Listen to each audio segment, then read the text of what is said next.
ilo ja kunnia meidänkin puolesta isännöidä tätä paneelia. Tämä on hyvin lähellä sitä teemaa, miksi mä itse päädyin Antria Suomeen perustamaan. Antre on kansainvälinen VC-rahastojen ketju ja me toimitaan nyt 28 kaupungissa ympäri maailmaa. Ja viime vuonna mä halusin itse lähteä Suomeen tätä rakentamaan sen takia, että mä olin huolissani siitä, että miten Suomeen saadaan kasvua, hyvinvointia, yrittäjyyttä ja uusia menestystarinoita. Ja Antren missio on siis auttaa alussa olevia yrittäjiä löytämään oikea founding-tiimi, löytämään yritysidea ja kasvattamaan se yritysidea siihen pisteeseen, että me VC-rahastona voidaan siihen sijoittaa. Joten tämän päivän teema on hyvin lähellä sitä missiota, mikä meillä itselläkin Suomessa on. Mutta tervetuloa kaikille Antrille ja odotan hyvin mielenkiinnolla tätä keskustelua tänne. No niin, moi. Joo, hei, tervetuloa. Mä oon teidän kyselijä. Yritän pitää semmoinen mukava keskustelu. Eli mun mielestä hyvän keskustelun peruste on se, jos ei tarvitse välttämättä pyytää edes puheenvuoropyyntöjä. Jos tuntuu siltä, että pystyy suikkaamaan väliin, mutta puhukaa lyhyesti mielellään. Mennään heti ihan suoraan syvään päätyyn mun mielestä. Niin joo, tää striimataan, totta, kyllä. No niin, onko se ok? Hyvä, no niin. Eli tämä porukkahan uskoo siihen, että startup-yritykset on Suomen tulevaisuuden yksi keskeinen osa. Ja siitähän on paljon evidenssiä maailmalla. Jos vertaa Eurooppaa ja USAta, Kiinaa, niin käytännössä ainut ero BKT:n kasvussa on teknologiayritykset, joita Kiinassa ja USAssa on ja Suomessa, Euroopassa ei ole. Onko tämä semmoinen, mihin te uskotte, että tämä teknologiayritykset on niin kuin iso osa tätä kasvua? Kyllä. Sanokaa muuten teidän nimi ekan kerran, kun vastaatte kanssa, niin tulee striimiin. Saara-Sofia Sireen, kokoomus. Markus Lohi, keskusta, ja kyllä, ehdottomasti. Ja meillä on sitten näyttöjä. Meillä on näyttöjä maailmalta, mutta myös Suomesta. Hienoja esimerkkejä ja mun mielestä ne rohkaisee myös suomalaisia nuoria. Mutta ehkä isossa kuvassa me ei olla vielä sitä riittävästi, tai se ei ole niin jalkautunut meidän päätöksentekoon riittävässä määrin sen ymmärtäminen. Timo Harakka, sosiaalidemokraatit, ilman muuta näin on. Se taso ja aste, millä startup-yritykset ja vielä sanoisin tähän scale-up-yritykset lisääntyy ja niiden pääomittaminen ja niiden vaikutusvalta yhteiskunnassa, se kyllä mittaa koko talouden elinvoimaisuutta ja on ollut ilo huomata, että suunta on ollut hyvä. Tänne on saatu aika hienosti Suomeen startup-sijoituksia, mutta aina voi olla paremmin ja sen takia me ollaan täällä. Mä sanon tähän väliin huikkaan, niin mä sanoisin, että kyllä ja ei. Vähän niin kuin Björn Wahlroos sanoi teidän tuossa podcastissa. Eli siellä tavalla totta kai tarvitaan molempia. Mutta se, että jos meidän niin kuin vakavaraiset isot yritykset ei menesty, niin myöskään pelkkä startup-kenttä ei tule pelastaa tätä asiaa. Tarvitaan sekä että. Joo, Sari Multala, kokoomus myös. Itse asiassa tämä aihepiiri on sellainen, mitä todella paljon mietitään koko ajan eri porukoissa. Hyvä, että tekin sitä, että miten me saataisiin nimenomaan tätä uutta kasvua luotua. Ja nythän meillä on myös Risto Murto tätä työryhmänsä vetämässä ja meillä on sitten tutkimus- ja innovaationeuvostossa paljon puhuttu tästä, miten tällaiset erilaiset uudet innovaatiot niin saadaan kaupallistettua ja sitten sitä kautta kasvaviksi yrityksiksi. Ja mä uskon kyllä, että on näin, mutta ei toki vaan teknologia. Et meillä on paljon muitakin mahdollisuuksia ja yksi semmoinen ehkä vielä piilevä mahdollisuus on esimerkiksi, no toki siinäkin voidaan teknologiaa hyödyntää, mutta erilaiset innovaatiot esimerkiksi palvelusektorin tuottavuuden kasvattamiseksi on sellaiset, mitkä meillä on ehkä vähän lasten kengissä vielä ja palvelusektorihan kasvaa koko ajan. Oras Tynkkynen, Vihreät, startup-yritysten, kasvuyritysten rooli talouden kannalta aivan ratkaiseva, eli siinä mielessä vastaus kyllä, mutta kyllähän Suomen talouden haasteet ulottuu laajemmalle kuin vain siihen, kuinka paljon meillä on startup-yrityksiä ja kasvuhakuisia yrityksiä, jos katsoo vaikka tätä meidän niin sanottua Mittelstand-kenttää, siinä me jäädään merkittävästi jälkeen. Ministeri viittasi palveluihin, jos vertaa Suomea ja Ruotsiin, meillä on palveluvientiä olennaisesti vähemmän. Kulttuuriviennissä me jäädään monia kilpailijoita jälkeen, eli meillä on aika monta kenttää, jossa me tullaan hieman takamatkalla keskeisiin verrokkeihin nähden. No hei, sillä tavalla kun Markus ottaa mikrofonin, niin Mulle on aika itsestään selvää, että tämä on kahden tekijän summa. Ensimmäinen on pääoma ja toinen on osaava työvoima. Niin kertokaa mulle nyt, että minkä takia on niin vaikea hoitaa tämä osaava työvoiman maahantuloasia kuntoon? Miksi se on niin vaikeaa? Onko se, kun persut vastustaa maahanmuuttoa ja keskusta haluaa marjanpoimijoita ja kokoomus haluaisi verohelpotuksia rikkaan? Mikrofoni, niin eihän se nyt tehdä ehkä ihan näin on. Ja siis sanotaan näin, että mä en tiedä, että niin osaava maahantulo kuntoon. Onhan siinä petrattu ihan hirvittävästi nyt maahantulossa. Joo, varmasti ei. Mutta mä kyllä vähän nyt tässä sanon, että lopettakaa pelkästään poliitikkojen syyttäminen. Eli kyllä tässä on myös se, että olen huomannut, että yrityskentässä niin hirveästi puhutaan siitä, että tarvitaan ulkomaista työvoimaa. Ja näin on. Me ollaan ihan kaikki varmaan siitä täysin samaa mieltä. Mutta sitten kun katsotaan esimerkiksi meidän suomalaisista korkeakoulusta valmistavien ulkomaisten opiskelijoiden työllistymisastetta, se on paljon alhaisempi kuin meidän kaikkien keskimäärin meidän siis ulkkareiden tai suomalaisten työllisyysaste. Se kertoo siitä, että suomalaiset yritykset ei osaa rekrytoida riittävän tehokkaasti ulkomaisia osaajia, ja sellaiset firmat, jotka osaa, niin ne tekee sen suoraan ulkomailta pitkälti. Katsotaan vaikka jotain Silo AI:ta, josta on ollut hyviä juttuja nyt Hesarissakin, puolet ulkkareita, puolet tutkijoita, siis alansa huippuosaajia. Se vaatii älyttömän kovaa rekrytointiosaamista. Että joo, totta kai meidän pitää tehdä oma osamme tässä, eli meidän pitää huolehtia, että ne prosessit on sujuvat sitten, kun on se ihminen, joka haluaa tänne tulla, pystyy tulemaan ja jäämään tänne töihin. Mutta sitten myös tämä, että firmojen pitää myös uskaltaa rekrytoida jopa Suomessa olevia ihmisiä, mutta sitten myös osata käyttää niitä ulkomaisia verkostoja ja kanavia, että saa niitä ihmisiä tänne. No niin, otetaan kommentit siitä. Oras ainakin haluaa. Vastaus on rasismi. Hyvin yksinkertaisesti se politiikka, mitä hallitus tekee, johtuu siitä, että keskeinen hallituspuolue on lähtenyt tähän hallitukseen mukaan vain sillä ehdolla, että saa vaikeuttaa maahanmuuttoa kaikki mahdollisin keinoin. Ja se kohdistuu ennen kaikkea tietysti humanitaariseen maahanmuuttoon, se on se perussuomalaisen maahanmuuttopolitiikan ydin, mutta siinä sivussa kärsii myös työhön johtava maahanmuutto. Ja se, että minkä takia kokoomus, RKP ja kristillisdemokraatit lähtee tällaiseen politiikkaan mukaan, on mulle sekä suuri ihmetyksen että pettymyksen aihe. Mutta siitä maksaa erittäin kovan hinnan kaikki suomalaiset yrittäjät, jotka tarvitsevat sitä työhön johtavaa maahanmuuttoa. Jos me katsotaan sitä politiikkaa, mitä hallitus tekee, siellä on kautta linjan työhön johtavaa maahanmuuttoa olennaisesti hankaloittavaa politiikkaa. Siellä on kansalaisuuden ehdon vaikeuttaminen. Siellä on ulosheittolaki, jolla vaikeutetaan sitä, että jos tänne on tullut ja päässyt töihin, niin sitten siitä huolimatta heitetään pois. Siellä on tulorajojen tiukentaminen, mutta siellä on ehkä kaikkein vaarallisimpana sellainen viesti maailmalle, että tänne ei haluta ulkomaisia osaajia. Ja mä pelkään, että sen vaikutus Suomen hyvinvoinnille ja taloudelle on pitkällä aikavälillä kaikkein haitallisin.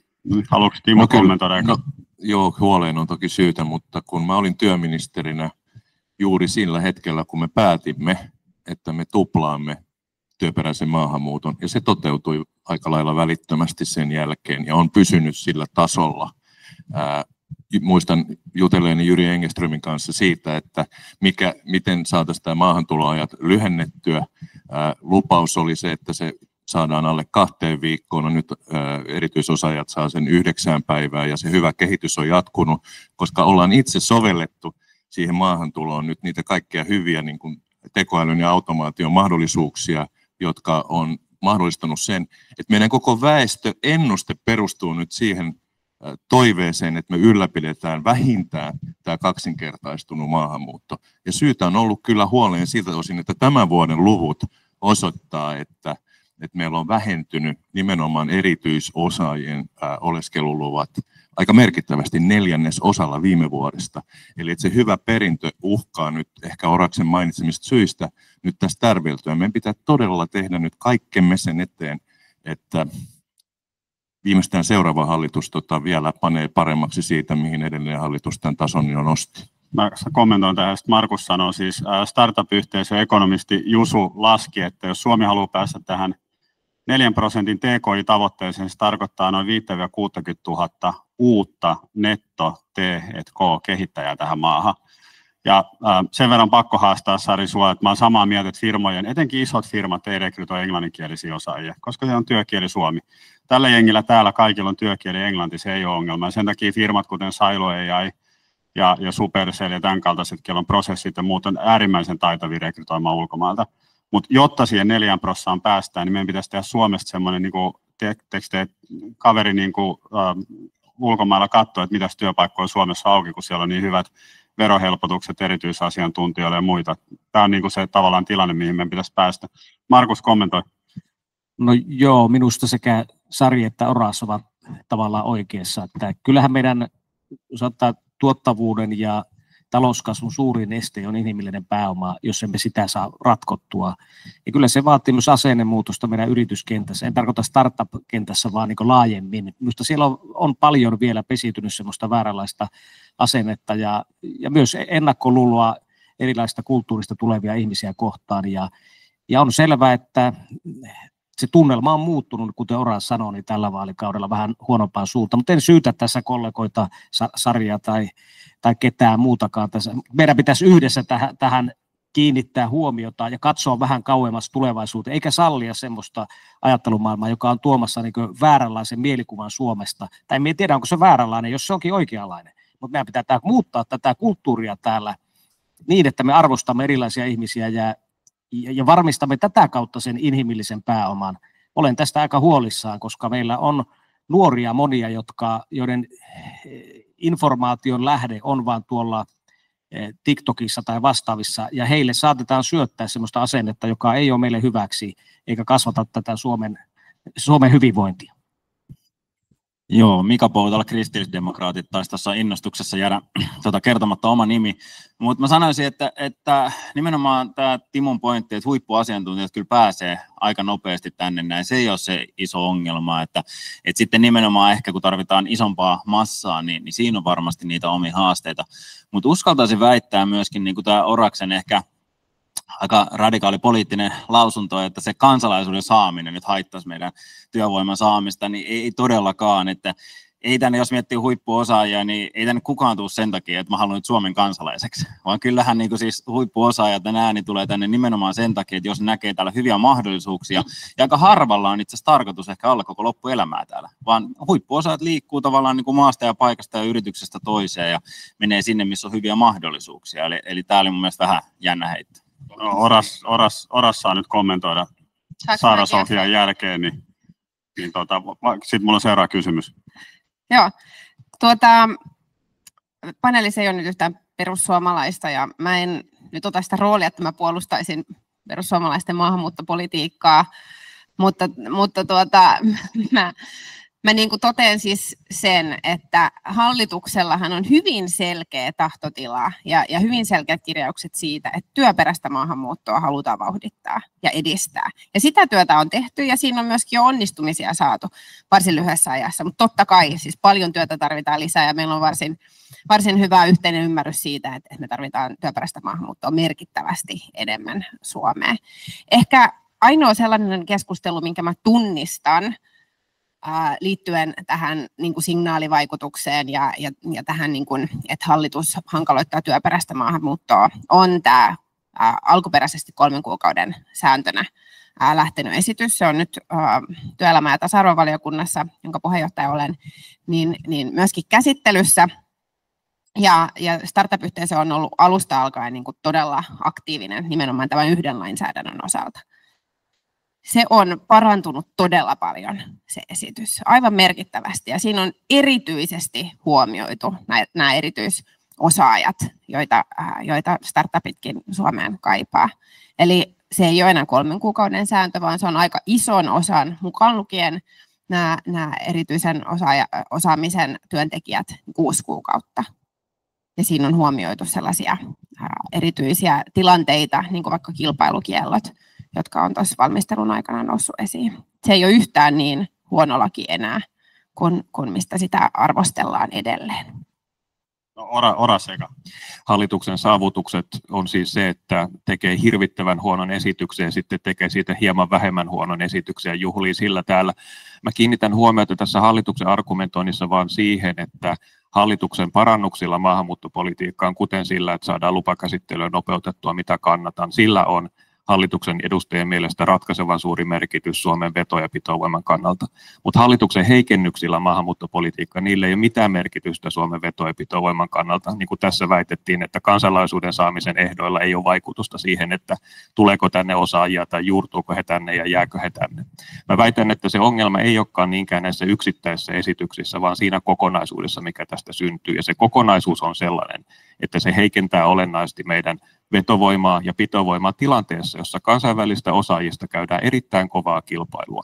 Siellä ne kovimmat tyypit miettii koko ajan, että menenkö Helsinkiin, menenkö Lontooseen, menenkö Piilaaksoon, menenkö ehkä Israeliin tai menenkö Tallinnaan. Ja siinä kisassa Suomi ei ole suinkaan parhaissa mahdollisissa asemissa. Ja siinä tilanteessa se, että me tietoisesti politiikalla heikennetään meidän pitovoimaa ja vetovoimaa, niin on myrkyllinen ja vaarallinen viesti tälle maalle. No niin, Markus ja Sari, ja sitten mennään seuraavaan asiaan.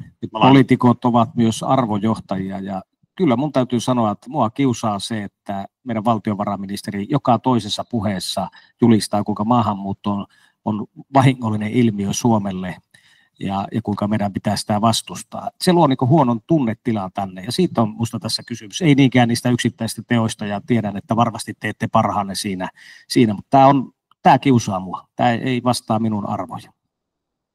No niin, ehkä sanon vaan sen verran, että se on sillä tavalla, että huippuihmiset, osaajat, jos riippuu tietenkin, että minkä tason huipuista puhutaan, mutta yleisesti ottaen alalla kuin alalla, haluaa tehdä parhaiden kanssa hommia.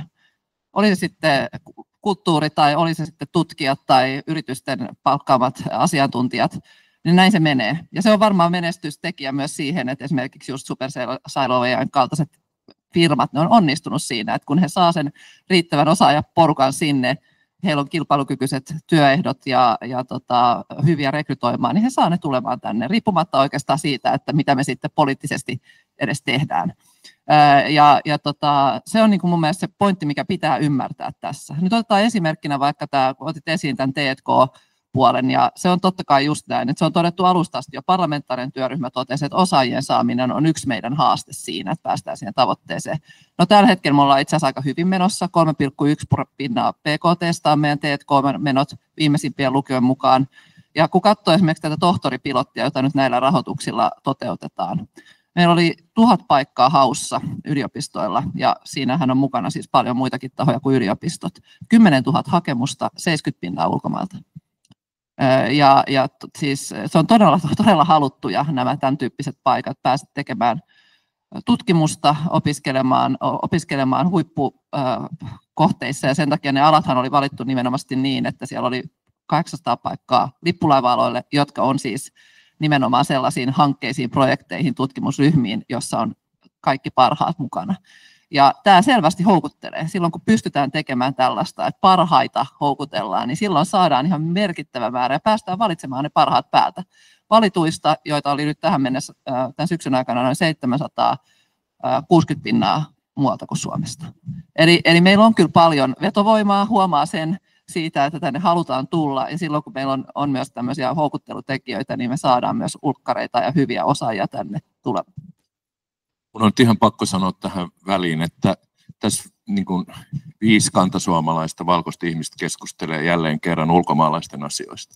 Kysytään muualta tulleiden mielipidettä. Mä oon siis eduskunnan Intia-ystävyysryhmän puheenjohtaja, ja se yhteisö on aivan raivoissaan kaikista näistä hallituksen tekemistä esityksistä, joita on tullut, koska ne kokee sen loukkauksena henkilökohtaisesti itseään kohtaan, jotka on keskimäärin huomattavasti parempia veronmaksajia kuin kantasuomalaiset vaikkapa Espoossa. Ja silloin on tosiasia, että jos meillä on semmoinen ilmapiiri, että erivärinen ihminen voi saada turpaan yöllä Helsingin yössä, niin ei se turpaan vetä ja katso, että onko hän joku erityisosaaja vai onko hän joku nepalilaisen ravintolan kokki. Tämä häiritsee minua tosi paljon, tämä taloudellistaminen tässä ihmisten kohtelemisessa, että erityisosaajat on jotenkin eri ryhmää kuin ne muut, kaikki sairaanhoitajat ja muut, mitä tarvitaan Suomeen eri puolilta maailmaa. Jos meidän yleinen ilmapiiri on tämmöinen suvaitsematon, niin ei se suojele erityisosaajia eikä houkuttele erityisosaajia. No nyt tulee tosi tulenarka aihe mun mielestä, mutta Mä katselin veropäivän uutisointia todella surullisesti, miten Woltia riepoteltiin mediassa. Onko tämä media vaan ja tämä yhteiskunta kypsymätön siihen, että meillä kerrankin tulee se alustatalousfirma, jota kaikki on 20 vuotta kohkannut, ja sitten kun se tulee Suomesta, niin sitten se riistää työntekijöitä, ravintoloita ja asiakkaitakin. Ei, nyt Timo, sä luet lehtiä sillä tavalla aika valikoivasti, että yhtä tällaista niin kuin yhtä kriittistä kolumnia kohtaan Helsingin Sanomissa on ollut ainakin 5-6 niin kuin ylistävää ja hehkuttavaa juttua Woltista. Eli että ei nyt sentään ripotella tuhkaa kenenkään päälle. On upeaa, että nimenomaan näistä uusista yrityksistä on tullut nämä eli saat sitä mieltä, veronmaksajat. Saa olla myös kriittisiä ääniä. Eihän me nyt tässä voida kaikki vaan niin kuin suitsuttaa toinen toiseen. Me ei se oikeasti johda mihinkään. Eikö sä ollut vanha toimittaja? Se oli kaikella rakkaudella sanottu Kaimalle. Hyvä puheenvuoro, kiitos.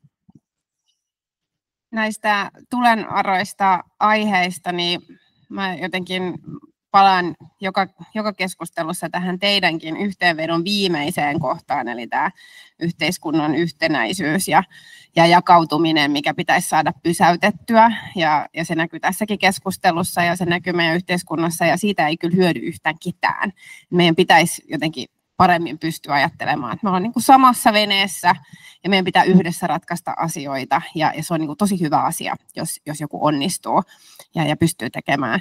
Woltin osalta mun mielestä Miki Kuusi vastasi hyvin tähän kritiikkiin ja avasi sitä, ja mä luulen, että tässä on taustalla tällaista, mikä on niin kuin suomalaisille tai suomalaiseen niin kuin jotenkin tämmöiseen ajatteluun tyypillistä, että se on niin kuin ok rikastua lotossa tai formulakuskina, ehkä jääkiekkoilijana, mutta kaikki muu on vähän sellaista kyseenalaista, että jos joku onnistuu. Ja tätä meidän pitäisi saada muutettua. Että Suomessa pitää voida onnistua ja Suomessa pitää voida myös epäonnistua.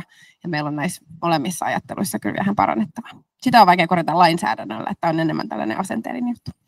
Niin toivottavasti et ajatellut, että lotossa voittaminen ja formulakuski tai jääkiekkoilija, ne tekee yhtä paljon duunia sen menestymisen eteen, mutta tämä oli vitsi. Mutta en mä tiedä, mä katsoin toista vuotta putkeen tietenkin tätä Woltin riepottelua, koska viime vuonna oli sama tilanne, että Miki oli silloinkin niin siellä ykkösenä ja tämä nousi esille. Ja ehkä mä kun sen tiedostaa, että se on tulossa, niin sitä voi katsoa myös silleen vähän huumorin kautta, että hei, että mitä se nyt tänä vuonna keksii, ne lehdet kirjoittaa, että tämä on mun mielestä surullinen siis päivä Suomen vuosikierrossa, mutta kyllä mä katson sitä sillä tavalla, että hei, että ketä mä voin mennä onnittelemaan, mutta tietenkin mä uskon, että tässä on semmoista porukkaa, mikä nimenomaan katsoo sitä positiivisena, että hei, onpa hienoa, että kyllä mä katsoin sieltä kansanedustajan parhaita tienaava tekemään seuraavassa kokouksessa onnittelemassa ja katsoa, että minkälaista kelloa ne pitää kädessä. Että tämä on vaan niin kuin hyvä tilanne. Mutta miten se... Muu kello on miljonääri nimeltään. Jos saan tähän sanoa, niin me luin niitä Miki Kuusen haastatteluja myös. Mulle jäi niin mieleen se, että hän oli iloinen veronmaksaja. Ja mun mielestä tämä oli semmoinen hieno viesti. Ja itse asiassa me olen huomannut startup-yhteisössä samantyyppistä asennetta, että se edunvalvonta ei ole semmoista itkemistä, että miksi tuo veroprosentti on juuri tommoinen ja tämä tämmöinen, vaan sillä vähän katsotaan niin kuin kauemmas ja yhteiskunnan niin kuin isompaa kuvaa. Ja tämä on minusta hieno asenne, ja tämä oli myös Miki Kuusen haastatteluissa. Hän oli iloinen veronmaksaja ja se oli hieno lukea. Markus on ihan oikeassa. Toki tässä voi olla vähän sellainen survivor bias, että ne, jotka on jäänyt Suomeen, niin kertoo arvostavansa sitä yhteiskuntaa, mikä me ollaan täällä rakennettu ja on valmis maksamaan myös siitä veroja, mutta että mehän ollaan myös vuodettu paljon yrittäjiä ja osaajia muualle maailmalle ja vuodetaan koko ajan vaikkapa Piilaaksoon. Ja kun vaikka nyt tässä viime aikoina on eräästä puolueesta ehdotettu merkittävänä kasvutoimena perintöveron puolittamista määräaikaisesti, niin kyllä mä miettisin, että jos meillä jotain pelivaraa on verotuksen höllentämisen puolella, niin se kyllä kannattaisi kohdentaa enemmän kasvuyrityksiä ja startup-yrityksiä, jotta meillä olisi houkuttelevammat olosuhteet kasvulle tässä maassa. Mutta mä ehkä niin lähestyn tätä veropäivää pikkasen toisesta näkökulmasta, osittain varmaan sen takia, että kun se Timon ohella on toimittajatausta, mä ajattelen, että se on tällainen avoimen yhteiskunnan merkki. ei joka maassa maailmassa julkisteta ihmisten tulotietoja, ja siitä voi tykätä tai olla tykkäämättä, mutta mä itse ajattelen, että tällainen avoimen yhteiskunnan toimintamalli on meille kaikille pitkässä juoksussa parempi, vaikka siihen sitten liittyy tällaisia vähän sirkushuvimaisia piirteitä, jotka meitä saattaa välillä vähän huvittaa. Niin, kyllä mä sanon, että siis mun mielestä se on jotenkin kamala se päivä suoraan sanottuna. Mä en tykkää siitä, että siihen sitä leimaa semmoinen, tai varsinkin lehtikirjoituksia, ei ehkä ihmisiä niin paljon enää, mutta semmoinen kateus. Mun mielestä se ei ole niin kuin kivaa.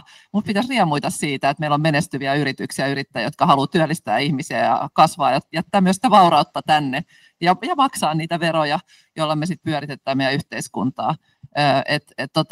Mun mielestä siis kun katsoo sitten niitä summia, minkälaisia verokertymiä sieltä tulee näiden menestyvien yrittäjienkin ansiotuloverosta ja pääomatuloveroista ja Suomeen ja mitä me pystytään niillä tekemään, minkälaista yhteiskuntaa rakentamaan, niin siitähän meidän pitäisi ehkä enemmänkin puhua.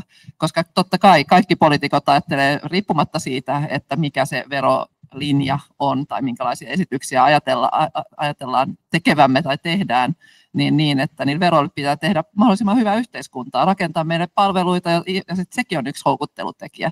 Ja musta me ei puhuta tästä hirveästi. Mä otan nyt vain esimerkin, kävin Lontoossa tuossa just vähän aikaa sitten ja siellä suurlähettiläs järjesti tämmöisen tilaisuuden Young Professionals, jossa paikalliset suomalaiset, jotka oli siellä töissä, sai kutsua sinne paikallisia, siis Lontoossa muita työssä olevia ystäviään ideana houkutella heitä tulemaan Suomeen. Niin siellä mainostin kyllä kovasti, en niinkään meidän verotusta, vaan meidän upeita palveluita ja esimerkiksi varhaiskasvatusta, joka on, voi sanoa siis kansainvälisessä mittakaavassa lähes maksuton ja erittäin laadukas. Ja monia muita hyviä asioita. Meillä voi kävellä kouluun lapset ihan oikeasti siis lähes joka paikassa täysin turvallisesti, ei ole mitään ongelmia. Meillä on maailman parhaat opettajat. Ja ikään kuin ne elämisen kustannukset, vaikka puhutaan, että ne on totta kai meilläkin noussut, mutta sitten kun verrataan vaikkapa Lontooseen, niin eihän siellä keskituloinen ihminen pysty asumaan Lontoossa. Saati, jos on lapsia, niin maksaa heidän harrastukset ja vielä varhaiskasvatusmaksut. Et meillä on todella paljon hyviä asioita ja näitä me niillä verotuloilla tehdään ja näitä me vähän niin kuin unohdetaan aina, kun me puhutaan ja vertaillaan kansainvälisesti. Me vaan täällä meidän omassa pikkupiirissämme mietitään, että mikä on huonosti ja mitä voitaisiin tehdä paremmin. Ja se on mun mielestä kyllä toisaalta aina hyvä piirre meissä, että me koko ajan mietitään, mitä pitäisi tehdä paremmin. Ainakin tämä pitäisi muistaa aina, eikä vaan kertoa, että mikä on huonosti. Pitää aina miettiä, että missä voidaan olla pikkasen vielä paremmin. Jos vielä saa kommentoida, niin onko täällä Supercellistä ketään paikalla? Onneksi ei, niin koska 10 vuotta sitten, kun mä tulin tähän politiikkaan, niin mut kysyttiin, että minkä sortin sosialisti olet, ja mä hätäpäissäni sitten sanoin, että mä oon tämmöinen Supercell-sosialisti. Ja se tuli siitä, että Ilkka Paananen ja Mikko Kodisoja niin kertoi silloin julkisuuteen sen, mikä nyt sitten itse asiassa tutkijat on todenneet, että heillä on ihan eri asenne niin kuin yhteiskuntaan ja veronmaksamiseen ja tämmöiseen yhteisyyteen kuin aikaisemman polven menestyjillä, joista Björn Wahlroos on ehkä äärimmäinen esimerkki. Eli se, että osaa tosiaan niin kuin arvostaa sitä ilmaista koulutusta, minkä on saanut mahdollisuuksien tasa-arvoa, joka ulottuu Suomessa paljon laajemmin niin kuin taustoista ja asuinpaikasta riippumatta ihmisten niin kuin ja lasten mahdollisuuksiin toisin kuin monissa muissa maissa.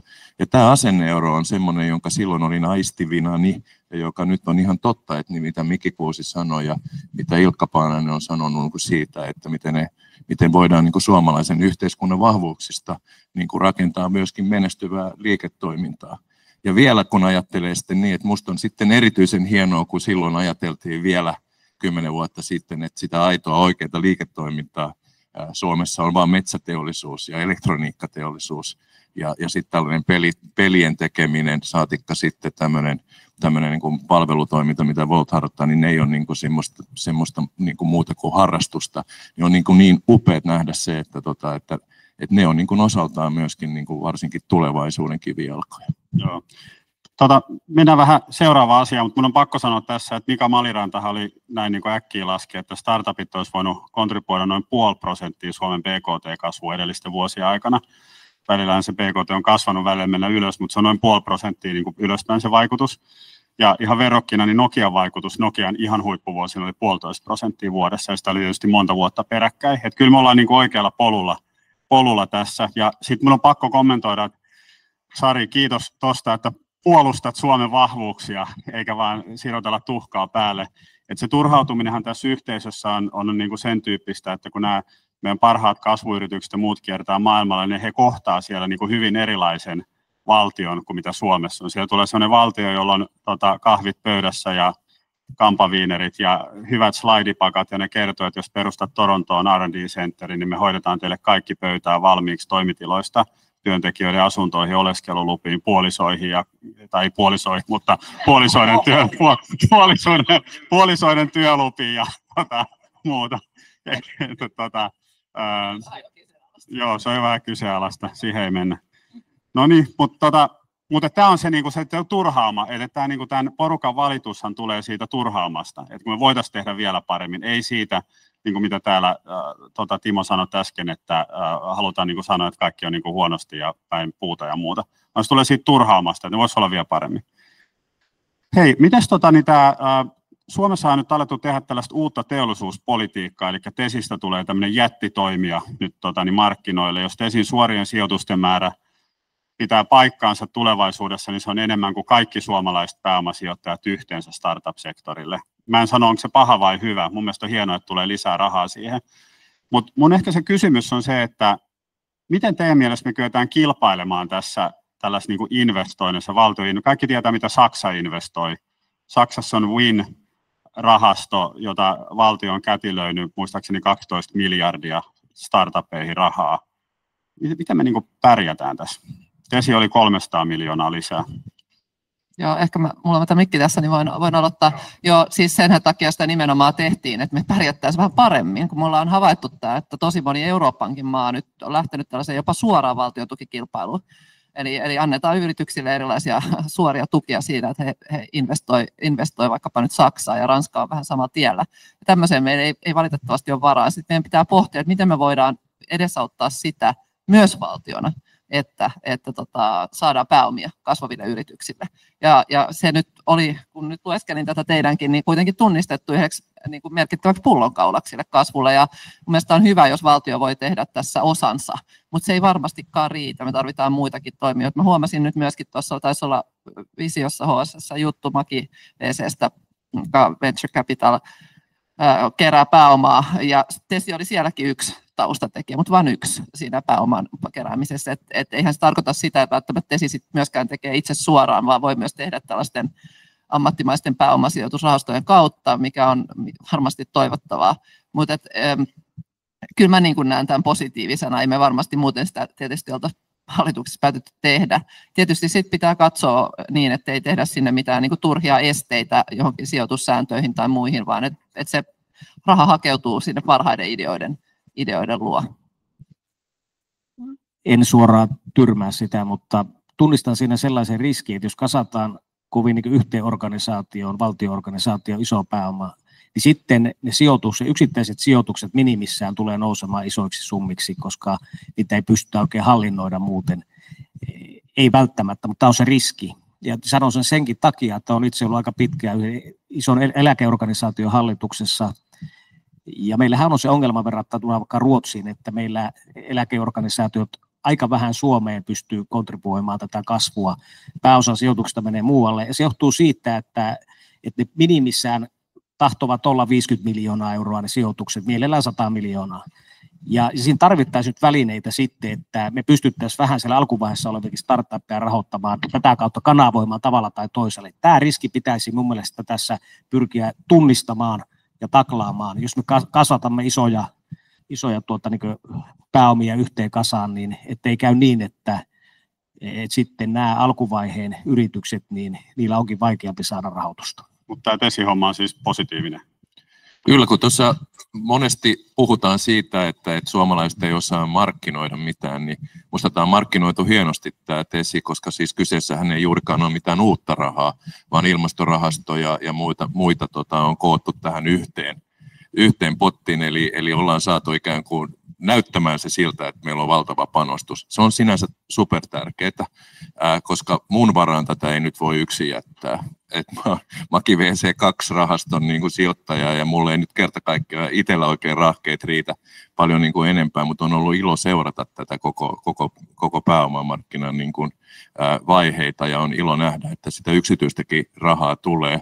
Mutta se mitä mun mielestä sen TESin pitäisi tehdä, on auttaa siinä kuolemanlaaksossa.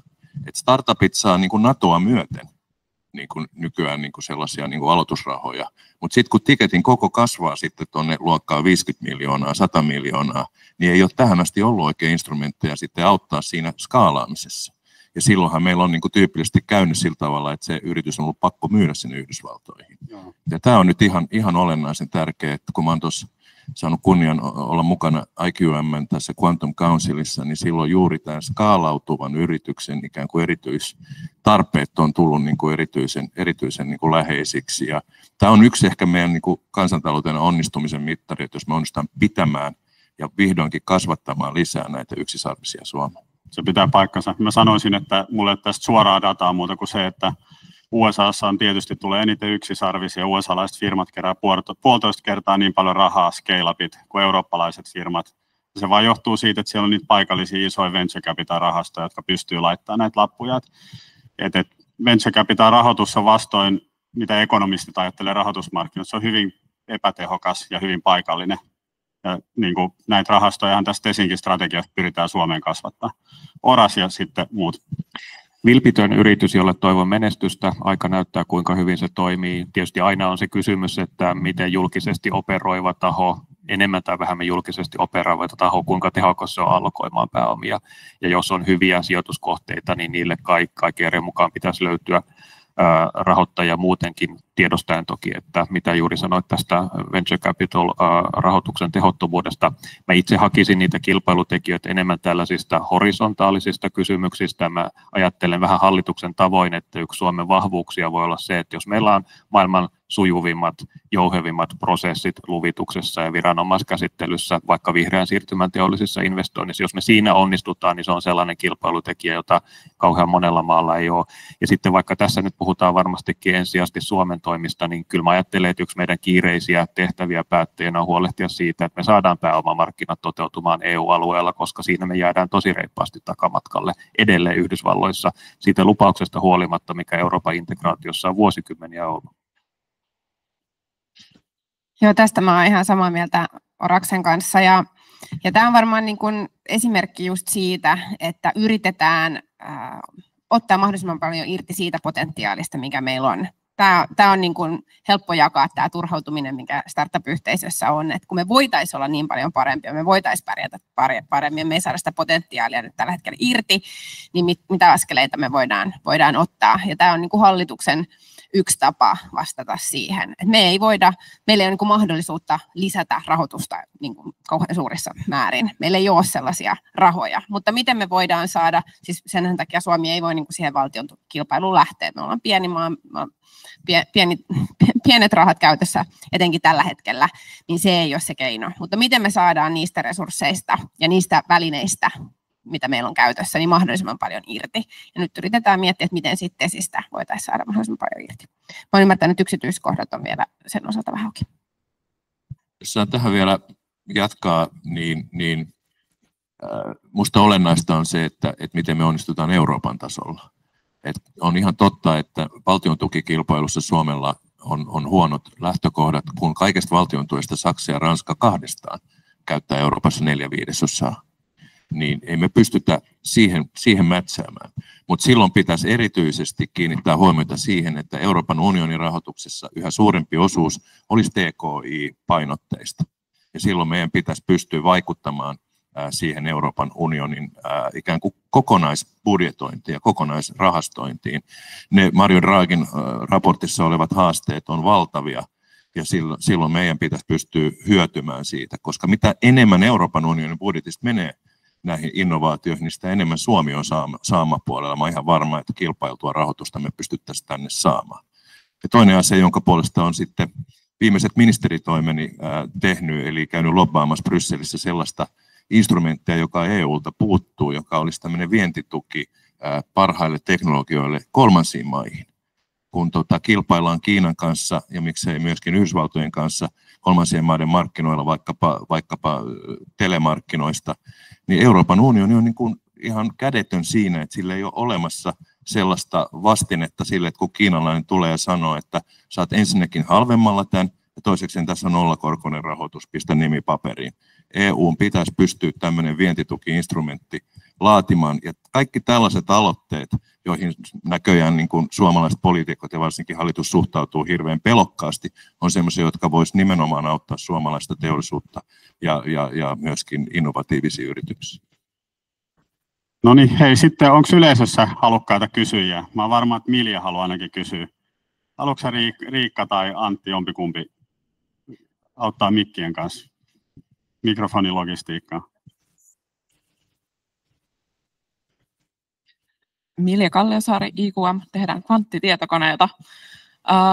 Tämä on osittain kysymys ja vähän myös idea. Jos mietitään sitä, kansallisella tasolla me puhutaan kasvusta. Samaan aikaan viime viikolla huomattiin, että USA kääntyy todennäköisesti sisäänpäin. Me ollaan samaan aikaan hehkutettu sitä, että puolustus- ja teknologiayhteistyö on paremmalla tolalla kuin koskaan. Todennäköisesti nämä on myös just ne alueet, joilla USA alkaa vielä yhä enemmän protektionistiseksi. Mitä EU:ssa tapahtuu? No eilen illalla kuultiin, kun Virkkunen puhuu kilpailukyvystä, teknologiasta, strategisesta autonomiasta, turvallisuudesta. Hauskaa on se, että Suomessa meiltä löytyy jo kaikki nämä palikat tähän. Jos mietitään meidän teknologia-ekosysteemiä, meillä on avaruusteknologia, meillä on kvanttia, AI:ta, suurteholaskentaa, edistyneitä verkkoja.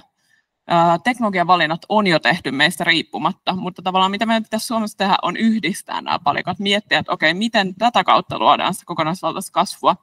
Meillä myös on jo olemassa sitä infrastruktuuria, eli periaatteessa suuria uusia resurssointeja ei tarvitse tehdä, mutta mä kysyn teiltä, että miten me voidaan luoda tämmöinen ekosysteemihyöty ja tavallaan kansallinen narratiivi näistä huipputeknologiasta meidän osaamisesta, koska myös tämä ekosysteemi ja se infrastruktuuri on just niitä, joilla me tavallaan jurrutetaan tämä osaaminen Suomeen ihan sen hardiksen ja infran kautta, jolloin ei myöskään tule ainakaan yhtä akuutisti tätä riskiä, että nämä firmat ostettaisiin vaikka pois Suomesta.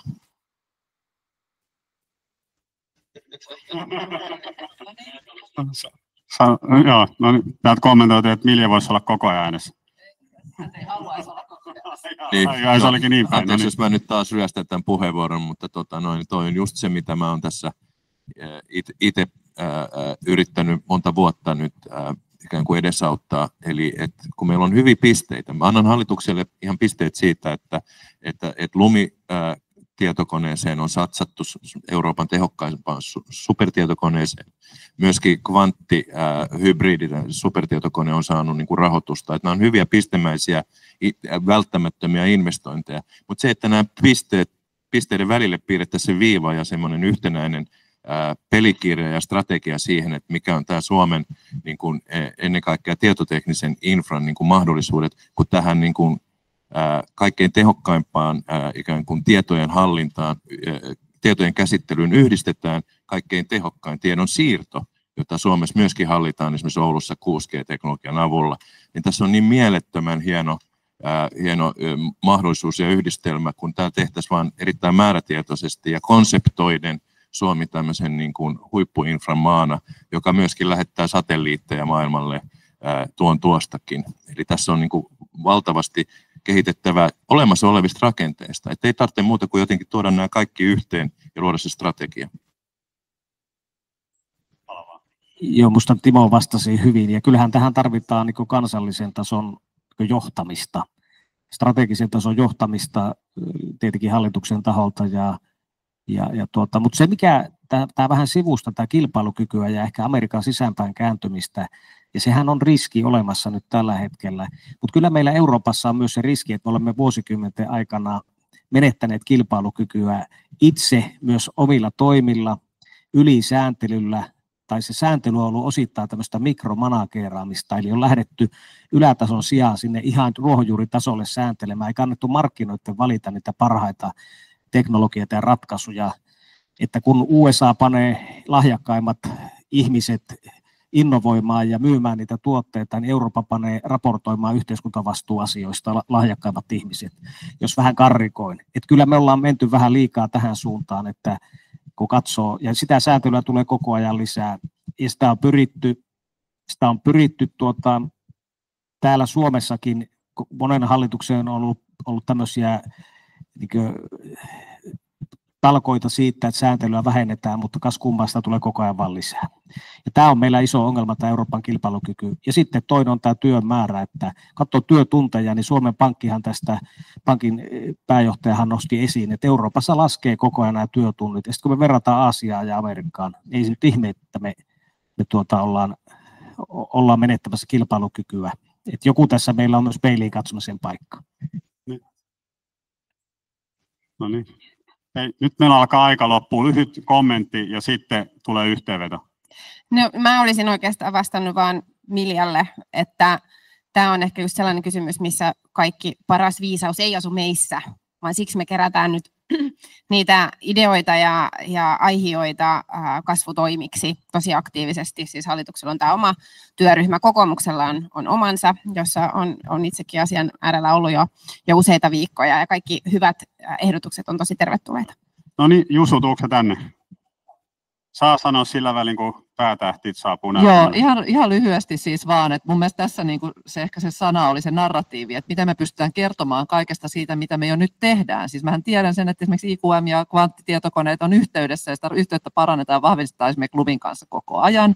Nimenomaan niin, että meillä olisi tämä yhtenäinen infra. Me panostetaan merkittävästi myös valtiona siihen, että tähän infraan nimenomaisesti yritykset pystyy hyödyntämään sitä. Meillä on ihan älyttömästi uutta rahaa nyt T&K-toimintaan tällä ja vielä tulevallakin hallituskaudella lähtee liikkeelle miljardi euroa tämän hallituskauden aikana, eli uusille hyville ideoille on todella paljon rahoitusta, mutta ehkä nimenomaan tämä narratiivi, ja tämä on enemmän semmoinen asia, mitä pitää pohtia, että miten me puhutaan tästä ulkomaille, ymmärretään se. Mä en usko, että sillä suoraa vaikutusta on siihen, missä vaiheessa nämä firmat myydään. Se on enemmän pääomien saatavuuskysymys ja markkinan toimivuus ja niin edelleen ja myöskin missä se kysyntä sitten on, mutta tämä narratiivi on minusta tässä se pointti, että miten me pystytään tätä vahvistamaan. Mä itsehän teen koko ajan sitä työtä, kun mä kuljen maailmalla Japanissa tai Yhdysvalloissa tai missä tahansa, kun yritetään nimenomaan luoda niitä yhteyksiä vahvemmin, ei pelkästään mitenkään valtioiden välillä, koska se ei yleensä ole se pysyvä ja kestävä ratkaisu, vaan instituutioiden välillä. Oli ne sitten korkeakouluyliopistoja tai esimerkiksi just tämmöisiä infraan perustuvia paikkakuntia, ja sieltä osaajat löytää toisensa, ihmiset ja organisaatiot, niin näin ne voi olla pysyvämpiä. No niin. Jusu on meidän pääekonomisti, ja saat nyt 2 minuuttia aikaa, meillä alkaa aika loppuu. Yhteenvetää tämän paneelia ja jakaa vähän pisteitä osallistujille. Aika alkaa nyt. Niin, Timo yleensä yllättää silloin, kun vähiten odottaa. Kiitos kaikille, että tulitte. Hyvää keskustelua. Mun mielestä erityisesti jäi mieleen se, että nostettiin asioita esille, että Suomella on hyvät kortit. Me ollaan monissa asioissa parempia kuin moni muu maa. Ja mun mielestä Ilkka Paananen on sanonut hyvin, että ne on sellaisia asioita, mitä ei oikeastaan voi kopioida. Sä et voi kopioida mihinkään muuhun maahan sitä, että sä voit päästää vaikka lapsen ulos meneen kouluun tai tulee yksin kotiin. Niitä ei pysty kopioimaan. Ja keskustelu oli hyvää, ja musta tuntuu, että tämä meidän skene on tullut jo monelle päättäjälle vähän tutuksi, niin teidänkin on helpompi tulla puhumaan näistä aiheista. Nämähän on siis komplekseja tosi monet, että siis ei käy kateeksi siitä, että joudutte tulemaan myöskin tälle teidän asioiden pariin keskustelemaan. Meillähän on helppoa, kun nämä on meille tuttuja nämä spesifejä kysymyksiä, niin kuin startup-ekosysteemille monet. Niin tässä puhuttiin, mutta kiitos, että tulitte. Mun mielestä oli tosi hyvää keskustelua, ja varmasti näitä kutsuja tulee vielä jatkossa. No niin. Kaikki sai 10. Riikka vielä kertoo loppuun.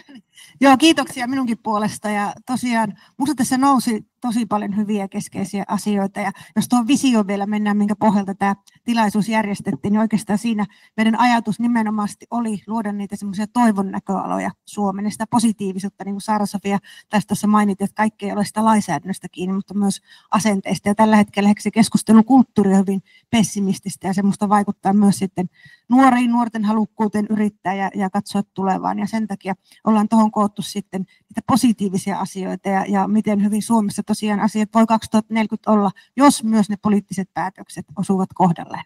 Kiitoksia. Ja Sari sanoi, että poliitikot hoitaa hommansa, nyt yrittäjät töihin, hopi.